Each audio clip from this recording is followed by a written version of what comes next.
This episode is brought to you by Alumni Q. For over 20 years, Alumni Q has been partnering with higher education institutions to build real, lasting connections that drive engagement, whether through events, volunteer management, or personalized fundraising strategies. Their software is designed to meet busy, accomplished alumni where they are, making it easier to connect, communicate, and involve them in meaningful ways. From personalized event experiences to targeted communications, Alumni Q ensures your constituents feel seen and valued. With 96% of clients staying with them long term, Alumni Q's active support and responsive development make sure you always have the tools you need when you need them. If you're looking for a trusted partner that truly understands higher education and is committed to helping your institution succeed, consider Alumni Q, powering the connections that last. Visit alumniq.com. Hello, everybody, and welcome. Thank you for listening to Alumless for July 18th, 2025.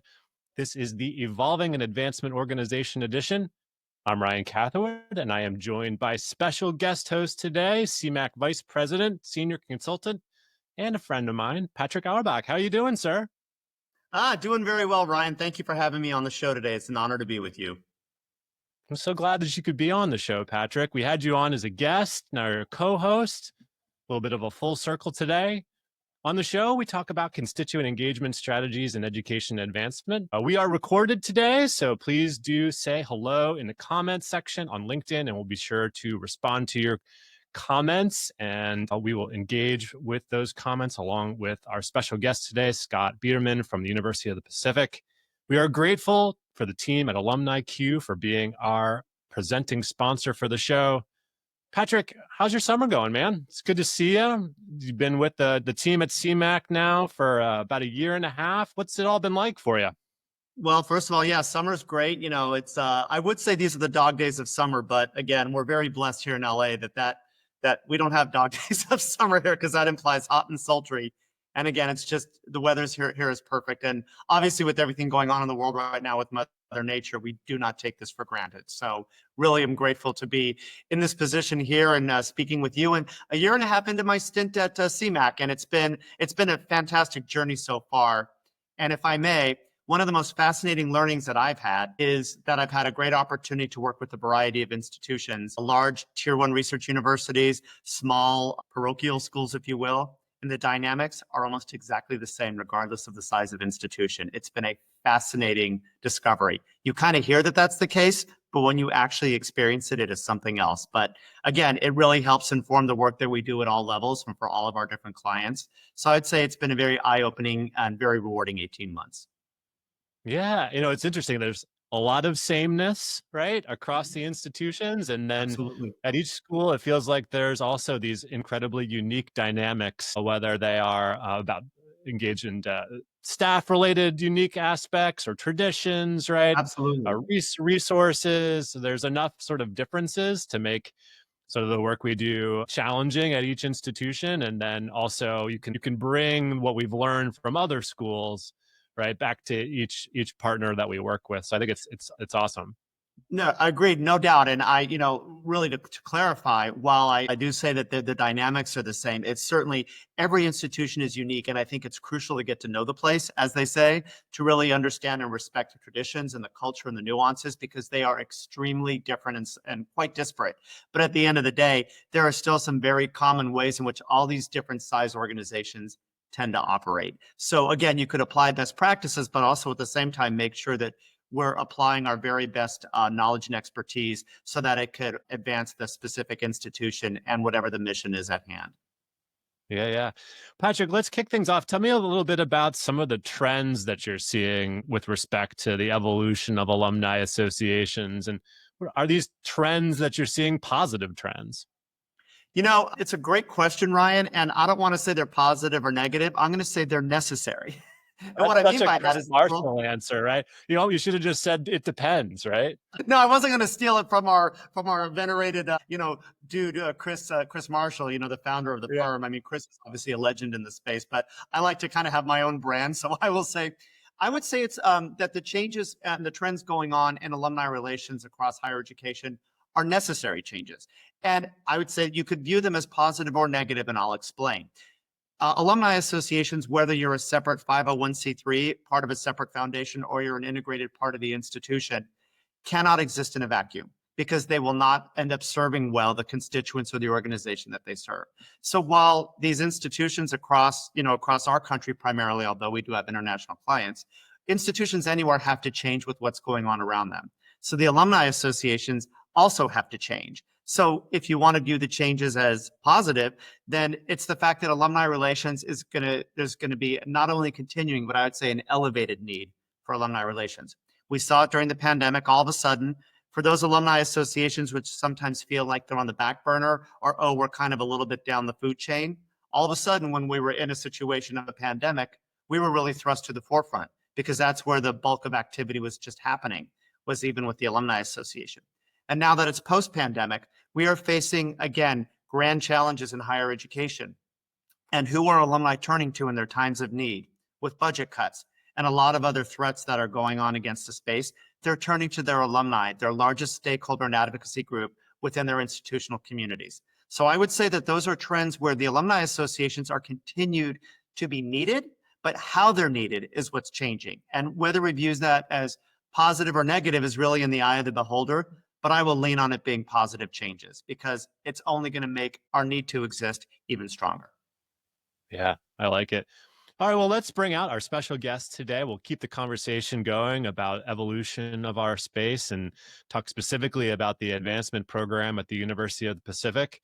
Welcome to the show, Scott Biedermann. Scott's the Vice President for Development and Alumni Relations at the University of the Pacific. How you doing, sir? I'm doing good, Ryan. And hi, Patrick. Thank you both for having me. Great to have you here, Scott. You know, it is a balmy 102 today in Stockton, California. So we're staying indoors, but we're used to it. We're used to it. I guess I would say the dog days of summer are about 400 miles north of me here in Los Angeles right now. That would be accurate, Patrick. All right, very good. Awesome. Well, Scott, let's talk a little bit about the evolution of the advancement program at the University of the Pacific. What have been some of your approaches or philosophies that have guided the changes that you've been making there?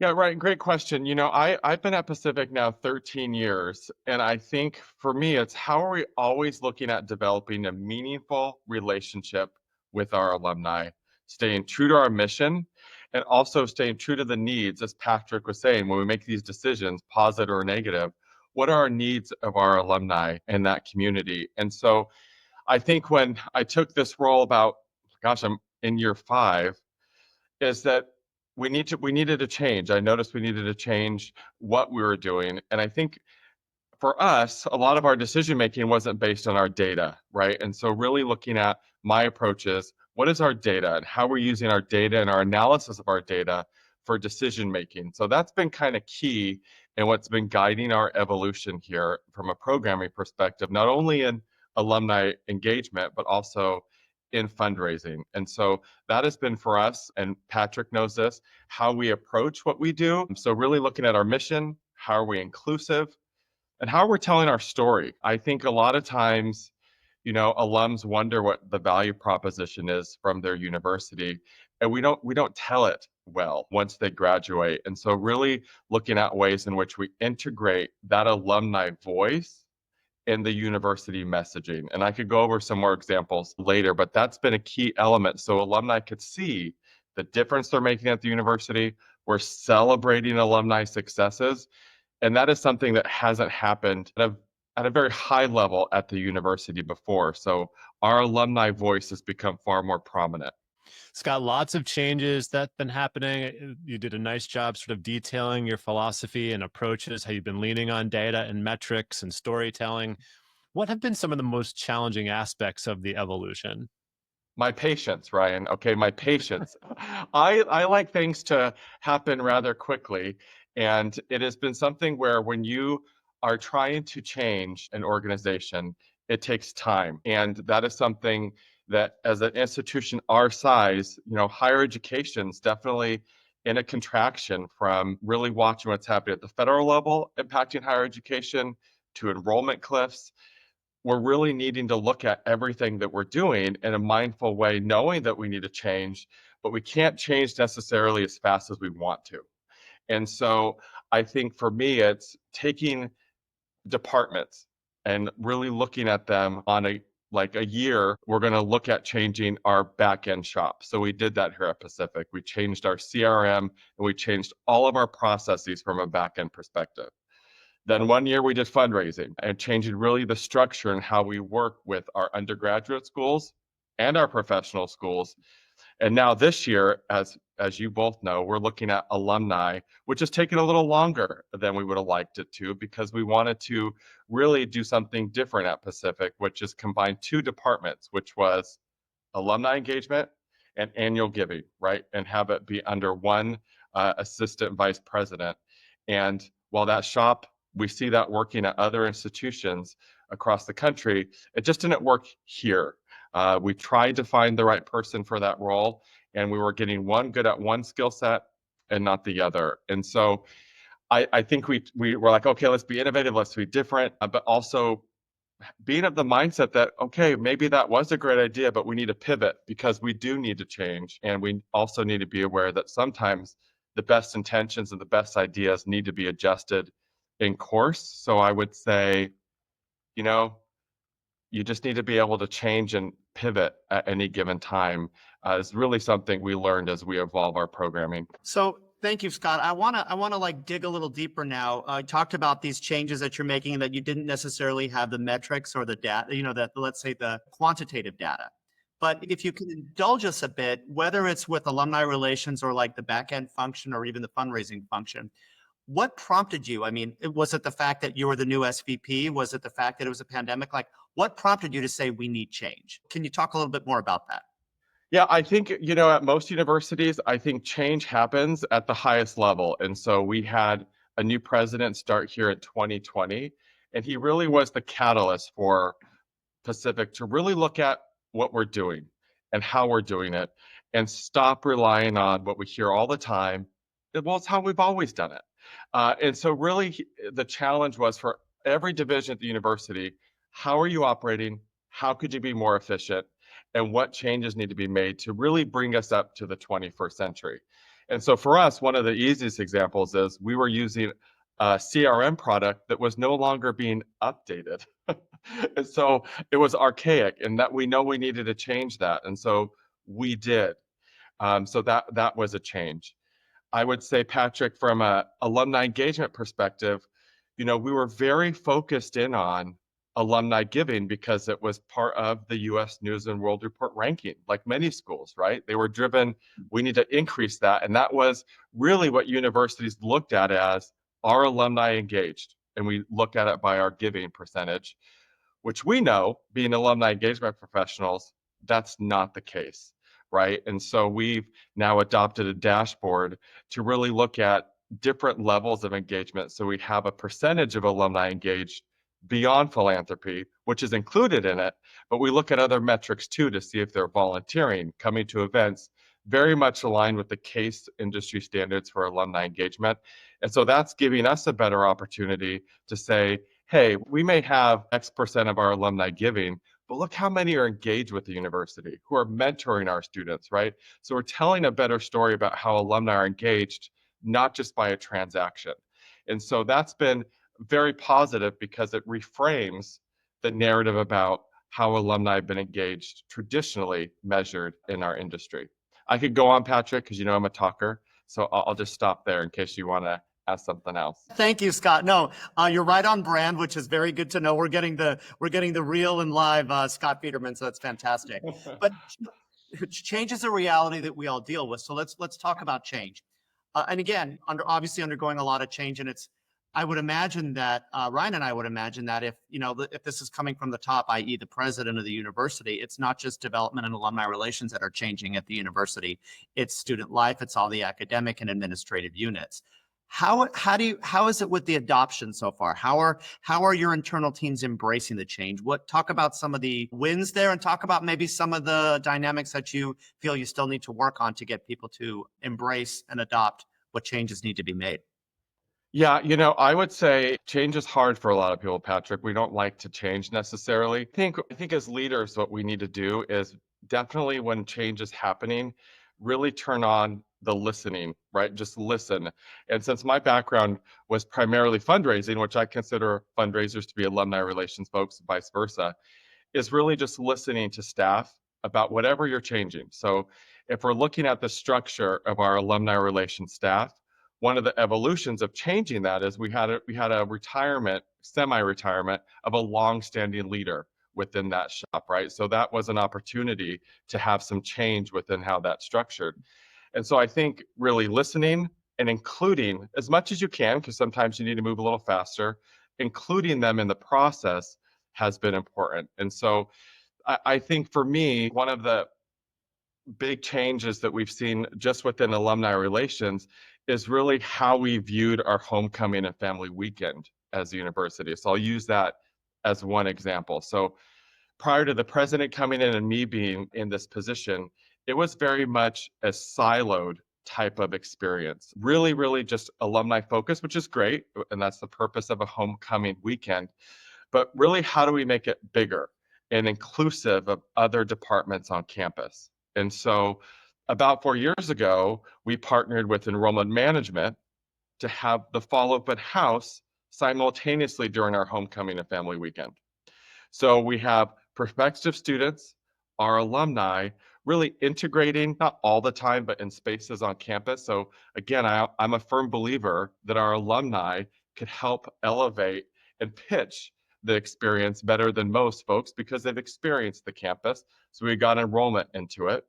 We got athletics far more into it. I'm having more up to 5 athletic events during the weekend at the most. And then we got student life more involved to have more parent programming during the weekend. So really looking at every division on campus somehow, even behind the scenes IT, behind the scenes, our public safety, everybody's involved in one weekend versus it just being one division leading the entire thing. And so it's been a good change. It's been a change for our staff to adjust to because they're not the primary lead, right? We're one of the main partners, but we've become bigger and leverage resources where we could actually have a bigger and better experience for alumni and now more constituents on campus. So when they come back, it is vibrant. I mean, we had over 5,000 people come to our campus last year during that weekend, when it was just led by one, we were having over 1,000. So again, I think being open to being more collaborative is, I think, something that more alumni departments need to do. And it behooves them to do because you're going to have more engagement with your constituents. Yes, absolutely. It certainly takes a village. It does. Ryan, I believe you're next. Yeah. Well, I was just listening, Scott. You did a great job explaining in the onset of the show that, hey, we wanted to merge alumni engagement and annual giving, and we had some challenges, right? It's about having the people that could properly deliver both parts of that strategy, right? And maybe you needed to sort of rethink whether you had the right people for that strategy. But I wanted to ask you more broadly about the notion of including philanthropy in the engagement equation so that as you're doing engagement, you're making sure that the experience doesn't feel transactional, right? I think that's one of the things we try to avoid. Do you have any thoughts in that area? Yeah, I'm a firm believer that philanthropy is just an extension of engagement, right? You have to be engaged with your university in some capacity to give. And so when you look at the engagement, right, it has to be authentic, it has to be personal.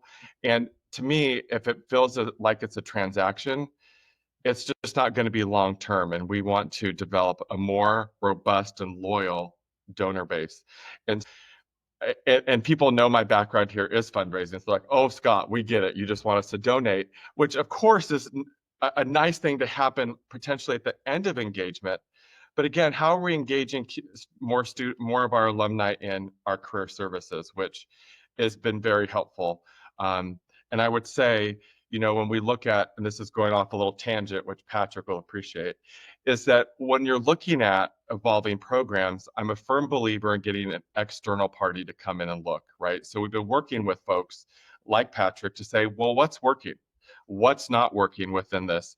And that's also helpful because when you live in an institution and you breathe it every day, some of those issues become more opaque because you're here, right? You need an extra set of eyes to really look at what could work, what couldn't work, and really thinking, going back to your question in terms of philanthropy, trying to be intentional and just engaging folks, engaging them first. And that is something that we've had more success with in terms of our giving day, which I could talk more about, which is more about just participation, really getting the habit of giving, but also illustrating the impact of our giving to alumni, which is something that we as institutions of higher ed could always improve upon our stewardship. And so I'm a firm believer, the more stories you tell about the impact you're having on the lives of young people, the more likely people are to give again. Building off of that, Scott, one of the I was going to ask you what's working so far, and it sounds like a lot is working so far. So you've talked about how you've been doing some like reconnaissance and then some pretty significant systemic, not necessarily repair work, but transitioning again the back end, the development part of your operation, and now alumni relations. So what's one thing right now out of those three functional areas that really stands out as a big win so far, and what's working in terms of a new strategy? Could it be your CRM? Could it be some development strategies? Something an alumni want? Is there one thing that stands out to you at this point? So I would say our giving day, Patrick. And so our Pacific Gives, we're now in, I would say, the 5th year of that iteration and 4 years under my leadership. And when it first started out as a giving day, it was so insular, right? It was so insular. We had maybe 200 donors during the day, and it wasn't a collaboration within the division, right? There was no collaboration with alumni relations. There was very little collaboration with the major gift side of the house. It was primarily just annual giving. And so they not even much partnership with advancement services, right?